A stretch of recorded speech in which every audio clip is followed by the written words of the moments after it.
Oke, tak. Jadi apa nih yang bisa kita diskusikan? Kamu ada pertanyaan apa? Eh, s- saya kan masih fresh graduate ya, Pak. Masih mau wisuda juga. Hmm. Untuk fresh graduate ini yang saya pertanyakan itu untuk bersaing di dunia kerja itu bagaimana? Kan banyak nih eh, yang sudah berpengalaman, tapi kan kita sebagai fresh graduate kan masih belum punya pengalaman gitu. Oke, kamu udah dapat SKL belum ya? Sudah, Pak. Udah ya, gitu. Ya, Wisudanya berarti tahun ini atau tahun depan? tahun ini, Oh, tahun Desember. ini juga. Oh, Desember ya gitu. Oke.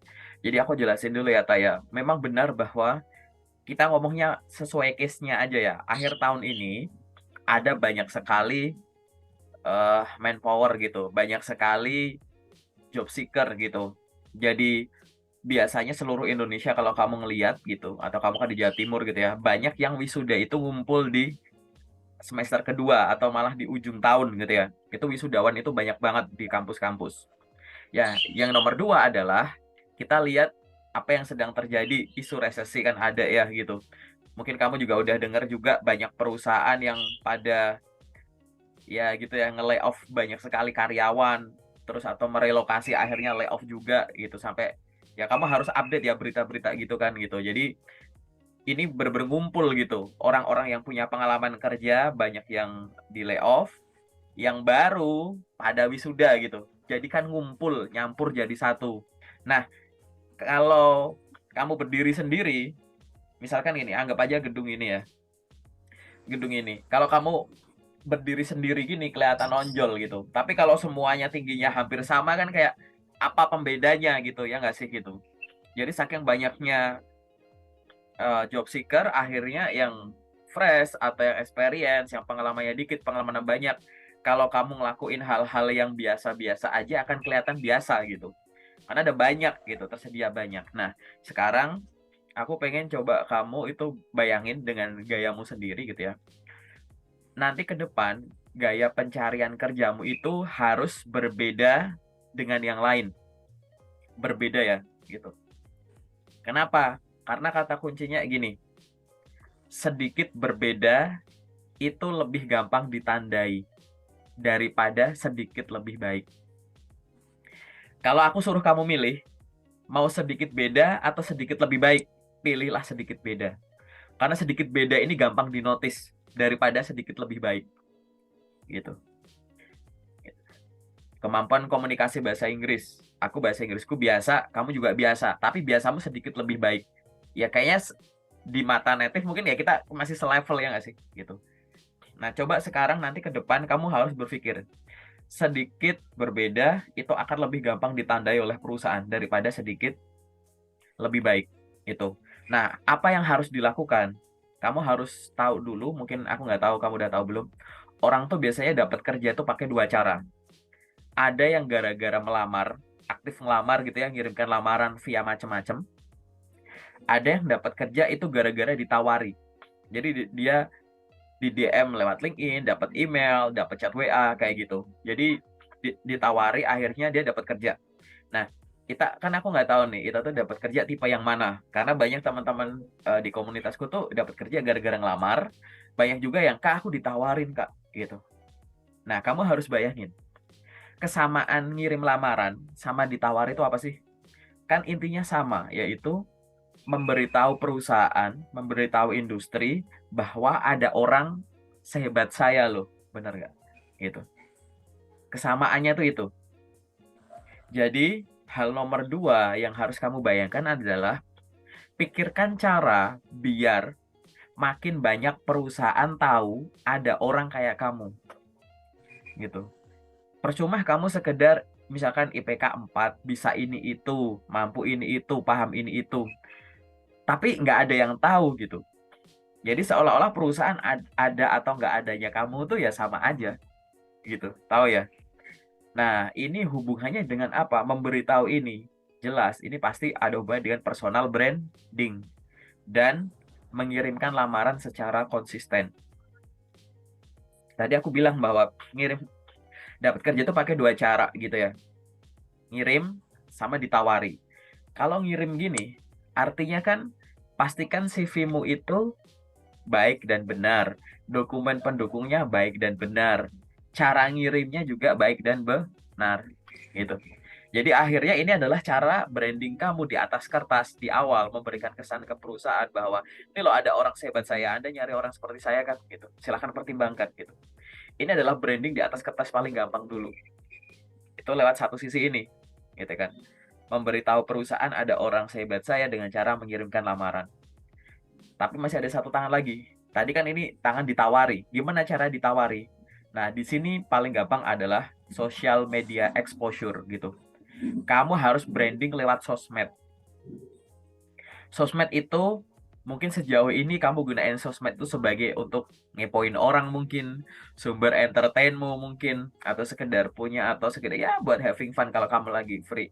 Nah, sekarang coba sudut pandangnya digeser lagi bahwa sosmed pun bisa digunakan untuk support kamu dapetin kerjaan yang kamu pengen, yaitu untuk branding. Sosmed apa? Terserah gitu. Biasanya orang yang sekarang ya LinkedIn jelas, ya kan? Itu LinkedIn jelas. Yang kedua mungkin Instagram bisa nggak? Bisa. TikTok bisa nggak? Bisa gitu. Tapi at least minimal LinkedIn gitu. Kalau bisa LinkedIn-mu di-connect ke Instagram, connect ke TikTok, connect ke sini. Tapi orang mau lari ke sosmed manapun, akhirnya tahu bahwa kita tuh orangnya begini loh gitu. Misalkan kuliahku jurusan pertanian gitu kan. Dan semua pengalamanku aku punya, aku tulis di CV. Pastikan info yang ada di CV, aku lengkapi juga di LinkedIn-ku. Kayak gitu. Ya kan? Aku bikin konten tuh di LinkedIn. Profilnya aku lengkapin, terus aku posting rutin di LinkedIn. Sebagaimana aku tuh orang pertanian dan aku pengen kerja di sektor itu. Kemudian aku punya Instagram. Nah, di Instagramku, selain aku di feed, aku punya postingan, ya postinganku sendiri, ya aku jalan-jalan, ngapain, foto-fotoku sendiri, having fun gitu. Ada Reels. Reelsnya aku pakai untuk bikin video pendek, misalkan tips nanam cabai di rumah, tips nanam ini, tips budidaya ini gitu. Buat kamu yang punya pot di rumah nganggur, buat kamu yang punya batang pisang itu bisa jadiin media tanam loh gitu-gitu. Bikin video-video pendek kan gitu. Nah, video pendekmu kamu taruh di Reels gitu. Nah, video pendek ini selain di Reels, kamu bisa pindah ke misalkan kamu punya channel YouTube, taruh di YouTube Short, taruh di TikTok gitu. Jadi akhirnya apa gitu? Kamu sebagaimana kamu seorang pribadi yang ingin berekspresi di sosial media gitu ya. Di situ kamu juga sebagaimana mestinya gitu, nggak harus semua sosmed tiba-tiba langsung serius gitu ya, enggak gitu kan. Gitu. Tapi di situ juga ada porsi yang menunjukkan bahwa kamu tuh anaknya pertanian banget gitu. Memang nggak harus, emang kalau aku orang pertanian terus gimana? Mungkin misalkan kontenku kan aku mulai habis bikin LinkedIn yang lengkap, aku lihat LinkedInmu belum lengkap ya, nanti kita bahas tuh gitu. Dilengkapin profilnya, bikin postingan. Nah, LinkedIn kan kebanyakan orang-orang yang sifatnya itu lebih serius gitu ya. Ada recruiter, ada user, dan lain-lain. Mungkin nggak apa-apa, kadang kamu kontennya serius tuh. Mungkin kamu masih punya buku-buku kuliah kamu, nggak apa-apa gitu, bikin postingan sekalian belajar, sekalian buat ngejaga biar postinganmu itu valid, yang kamu pelajari di kuliah nggak apa-apa jadiin konten di LinkedIn karena dia bobotnya lebih berat. Nah, tapi aku juga orang pertanian, tapi aku pengen dikenal sebagai orang ahli pertanian. Ya udah, karena Instagram sama TikTok misalkan itu kontennya lebih ringan, lebih santai gitu ya. Ya kamu tips dan trik pertanian dalam tanda kutip, ini ilmu receh, ini semester awal ini mah gitu. Gitu. Nah, baru gitu. Akhirnya apa? Nanti ya orang tuh mungkin banget loh setelah ngelihat CV-mu, barangkali di CV-mu kamu nulis akun LinkedIn-mu atau sosmedmu gitu. Sosmed itu akan aku sarankan tulis juga di CV. Nanti kita bahas itu ya gitu. Atau paling nggak LinkedIn. Habis kunjungi LinkedIn-mu, orang langsung penasaran, oh kunjungi IG-nya, oh ternyata IG-nya ada postingan kayak gitu. Cari TikTok-nya atau cari di Google gitu. Akhirnya mau muter-muter di sosmed manapun, oke nggak apa-apa, lanjut. Bisa dilanjut ya gitu. Jadi mau muter-muter di sosmed manapun, akhirnya kamu dikenal sebagai kamu yang mampu berkomunikasi secara profesional, sebagaimana mestinya orang punya sosmed gitu. Kan nggak harus posting yang serius-serius ya, hobi jalan ke sana ke sini, kuliner, mungkin jalan-jalan atau apa gitu itu oke. Tapi tidak menghilangkan unsur-unsur kamu ingin branding bahwa aku tuh orangnya tuh pertanian banget, paham nggak? Gitu. Nah, hal ini cukup sering dilupakan sama beberapa teman-teman yang pernah sharing sama aku gitu. Masih jadi job seeker, aku malu Kak bikin postingan. Aku kan masih job seeker di LinkedIn, masa aku posting di sana ada orang yang udah kerja pengalaman banyak, S1, S2, S3, aku cuma SMA gitu-gitu. Selalu cari alasan biar aku tuh nggak usah posting ya, ada orang yang lebih hebat gitu. Padahal ya sosmed-sosmedmu, akun-akunmu, ya udah enjoy sendiri aja. Mau dilihat ya bodo amat, boleh loh kita di awal itu bodo amat dulu. Karena kita tetap posting hal yang bagus kok. Nggak usah mikir ekspektasinya orang nanti gimana gitu. Habis gitu kalau nggak aku cari di Instagramnya, aku deaktivasi Kak, insecure gitu. Teman-teman udah pada kerja, nah kayak gitu-gitu.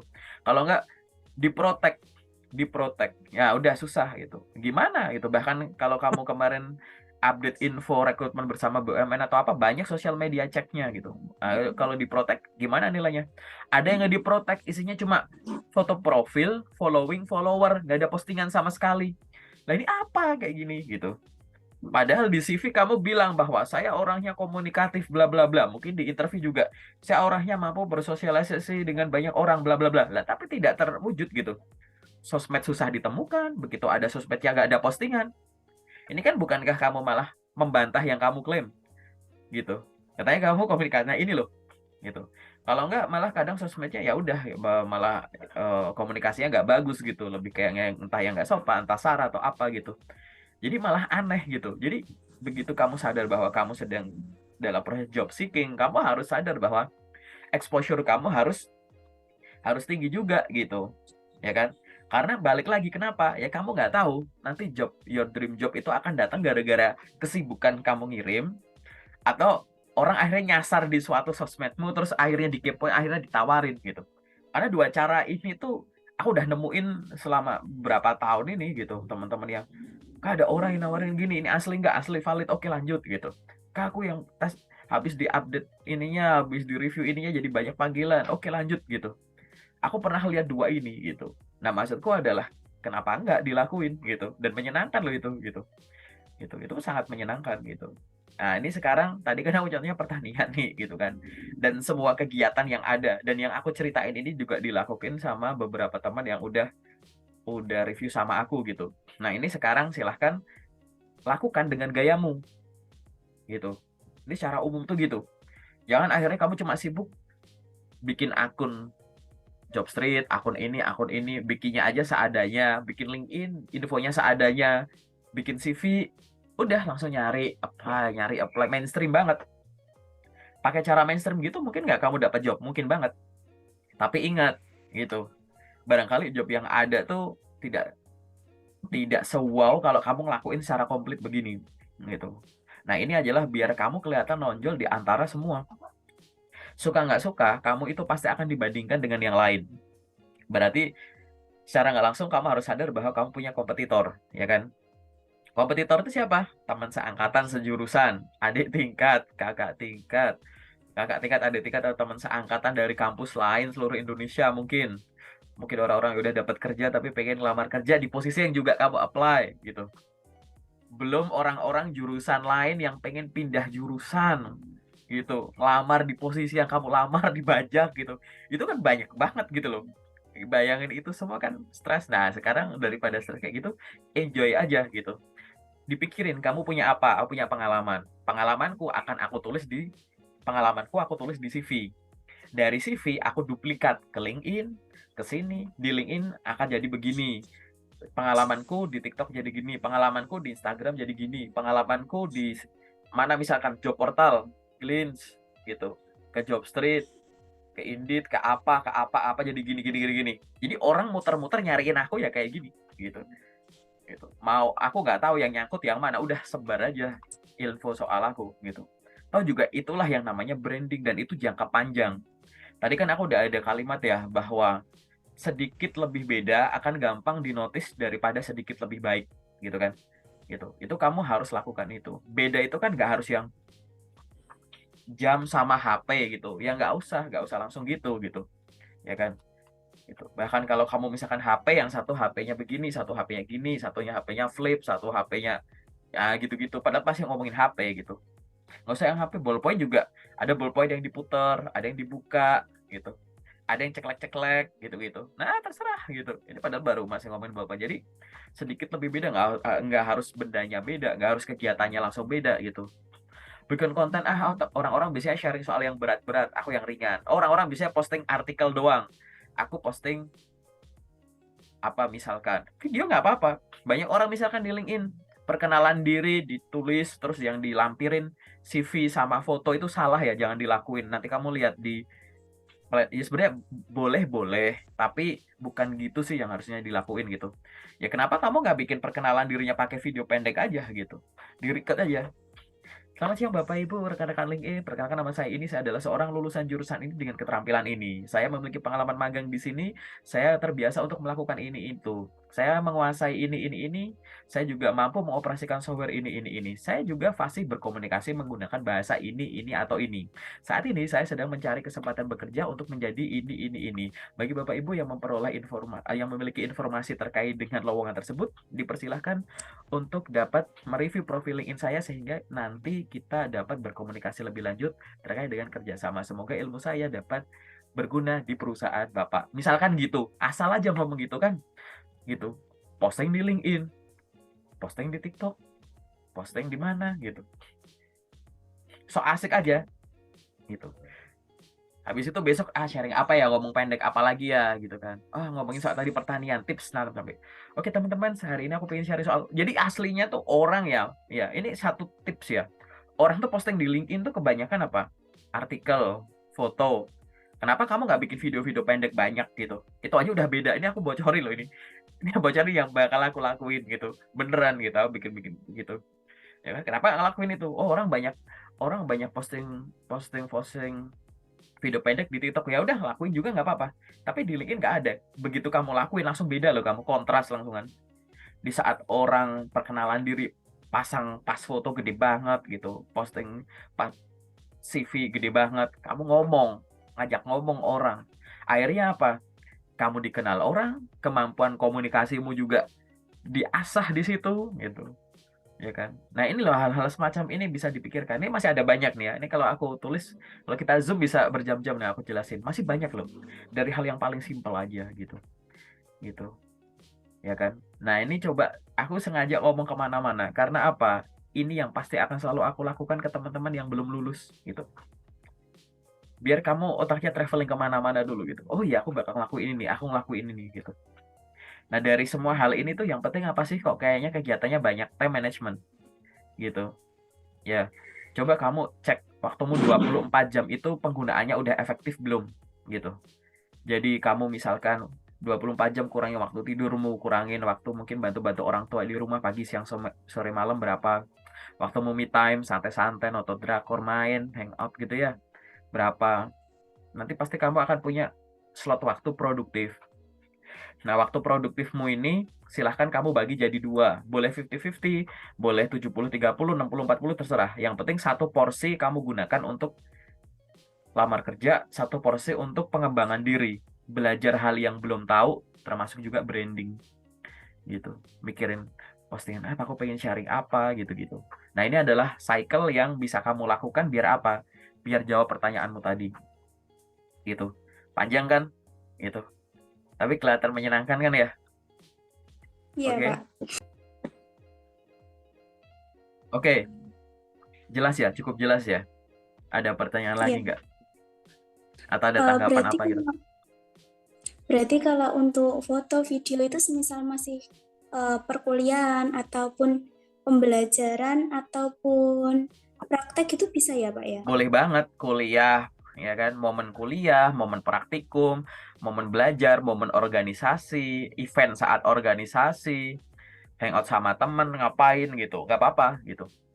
Ya karena memang itu adalah hal yang kamu lakukan gitu. Branding itu kan harus jujur, itu kan jujur semua kamu lakuin juga. Nah sekarang tinggal dikemas dalam bentuk yang lebih menarik. Daripada artikel aja, kenapa nggak dikasih ilustrasi? Kenapa ilustrasi harus foto kalau bisa video? Kenapa kalau foto bisa dibikin video slideshow mungkin, atau dibikin PDF di slide-slide, gambar carousel gitu. Bisa-bisa juga, terserah, disesuaikan dengan medianya. Dan itu harus konsisten gitu. Kenapa kok harus konsisten gitu? Ini kalimat yang paling sering aku sampaikan ya. Kalau aku duduk di sini, terus tiba-tiba aku ambil cangkul, ambil caping, ganti kaos, datang ke sawah. Sehari aku nyangkul-nyangkul sawah, terus besok aku nggak datang ke sana lagi. Apa kamu akan nilai aku sebagai petani? Itu orang yang ada di sawah. Kalau coba datang ke sawah, ngolah lahan sehari doang, apa dia bisa disebut petani? Kan nggak, gitu. Biar kamu dikenal sebagai orang yang suka pertanian, ahli pertanian, ya harus konsisten gitu. Gitu. Kamu datang ke sekolah, ya kan? Sekolah SD, SMP, apa SMA terserah. Terus bidangmu misalkan bahasa Inggris gitu. Kamu ngajar gitu. Sehari ngajar bahasa Inggris terus besok-besok nggak datang lagi. Apa kamu guru gitu? Gitu. Atau mungkin di semester, kamu kuliah 8 semester misalkan. Di semester 1 kamu dapat IP 4. Jurusanmu komunikasi gitu. Apa iya kamu langsung aku sebut sebagai orang yang ahli komunikasi, ahli ilmu komunikasi? Kan enggak gitu. Menang balap sepeda sekali tingkat RT gitu, atau mungkin lomba 17 Agustus gitu. Ada lomba apa misalkan catur gitu. Terus habis itu kamu langsung aku bilang kamu ahli catur, juara catur, kan enggak gitu. Harus konsisten. Nah, itulah branding. Sampai kapan? Jadi saranku tuh selama kamu masih pengen ada di industri gitu ya, di dunia kerja, branding itu dilakuin terus gitu. Sebelum dapat kerja tetap branding, saat kerja branding, nanti pindah kerja branding, kamu jabatan lebih tinggi diluangin branding gitu. Gitu. Jadi biar orang terus kenal kamu, karena kalau enggak nanti branding turun gitu. Tadi kan udah ada quotes bahwa, aku ulang lagi ya, sedikit lebih beda, lebih gampang dinotis daripada sedikit lebih baik gitu. Nah, kalimat yang selanjutnya adalah branding itu kan ibaratnya memperoleh atensi gitu ya, memperoleh cap gitu. Orang tuh memberikan kita tuh kesan apa, cap apa, stempel apa gitu. Nah, untuk memotivasi kamu itu bahasanya tuh biasanya gini. Biasanya yang gampang didapat itu juga gampang hilang gitu. Branding pun juga sama gitu. Kalau kamu ngelakuin hal dikit aja udah langsung dapat kesan, jangan merasa puas terus berhenti. Nanti biasanya gampang hilang. Makanya kamu harus konsisten gitu. Oke, dan itu kamu harus luangin itu kayak gitu. Nanti makin lama itu kan kamu nanti kan punya journey. Nanti tahu, oh berarti postingan kayak gini tuh salah ya. Aku harus gini, harus gini. Dan itu jangan ngelakuin tanpa dasar. Kalau kamu bingung tanya, kalau nggak tahu tanya. Kalau bingung tanya siapa? Tanya Google dulu. Ide postingan LinkedIn, ide branding di LinkedIn, ide branding di TikTok, ide branding gitu, biar tahu. Akhirnya dengan belajar gitu, ya, nanti akhirnya kan kamu jadi tahu cara memamerkan kemampuanmu lewat CV juga makin tajam, memamerkan kemampuanmu lewat sosmedmu juga tajam gitu. Jangan sampai kayak kebanyakan fresh graduate gitu, lagi jadi job seeker, nyari sosmednya susah, sosmednya dikunci gitu. Begitu sekali ada postingannya ya nggak jelas gitu. Nah itu maksudku ya. Oke, secara umum gitu. Ada lagi nggak pertanyaan?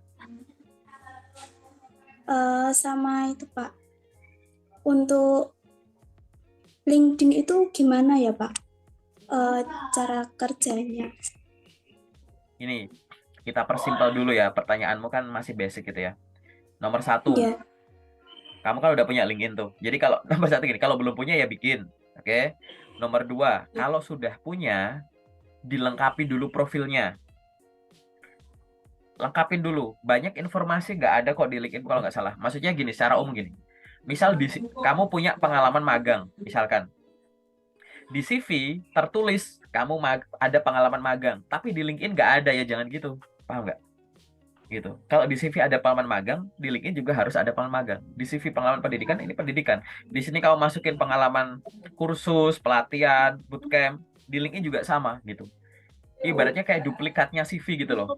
Gitu. Karena LinkedIn itu kayak CV online-mu gitu. Oke. Nah, nanti kalau profilnya udah lengkap ya, baru kamu melengkapi aktivitasnya. Aktivitas di LinkedIn itu dua. Satu aktivitas yang berkaitan dengan dapetin kerja, satunya adalah aktivitas yang hubungannya dengan branding. Aktivitas yang hubungannya dengan dapetin kerja itu apa? Nyari info loker, ngirim lamaran, kan gitu. Yang kedua branding. Branding itu apa? connect ke orang baru. Kan temanmu masih dikit nih, minimal 501 orang biar akunmu lebih gampang ditemukan. Masuk ke sistem rekomendasi gitulah biasanya. Nah, itu connect ke orang-orang gitu. Kamu job seeker, jadi siapa yang harus di-connect ya? Recruiter HR gitu. Kadang connect, kadang follow gitu. Terus apalagi bikin postingan rutin tadi aku bilang gitu. Seminggu 3 kali mungkin atau selang-seling. Hari ini posting, besok posting enggak gitu. Mau tiap hari ya nggak apa-apa. Kak, belum banyak yang ngelihat postinganku ya nggak apa-apa. Postingan kan bisa dilihat nanti, yang penting kan berkualitas dulu gitu. Sambil tumbuh nanti kamu tahu bahwa makin banyak koneksiku yang nge-view banyak ya. Nanti kamu di situ pakai skenario, pakai hashtag, mention orang dan lain-lain gitu. Atau bikin topik yang menarik. Akhirnya nanti viewernya juga makin banyak, yang suka postinganmu juga banyak kayak gitu. Oke. Terus di situ kamu juga bisa bisa juga apa, ada yang ulang tahun diucapin selamat ultah gitu kan, ada yang bikin postingan kamu komen, kamu react, nggak nggak cuma postingan yang kamu komen itu kalau hubungi sama loker, yang di luar loker pun juga kamu eh, respon, kamu berikan feedback gitu. Udah konsisten gitu aja selama kamu jadi job seeker. Harusnya ya, selama kamu jadi job seeker, sosial media yang paling sering kamu otak-atik tuh LinkedIn, bukan yang lain gitu. Karena di LinkedIn itu nggak cuma sekedar loker gitu. HR juga ada di LinkedIn, user ada di LinkedIn gitu. Nah, itulah yang harusnya kamu sadari gitu. Bukan main di mana-mana tapi nyari lokernya di sini gitu. Penting kalau kamu bingung soal cara main ini ya cari, tanya pemainnya LinkedIn sekalian gitu. Tahu ya maksudnya ya gitu. Itu Iya, karena Pak. dan aku masih ngelihat masih banyak yang bisa ditingkatin dari LinkedInmu. Nanti di sesi detail aja aku jelasinnya. Ada lagi nggak pertanyaan yang sifatnya general? Sudah cukup. Cukup? Ya, Oke, kalau cukup kita masuk ke sesi detail ya. iya, Pak. Wait,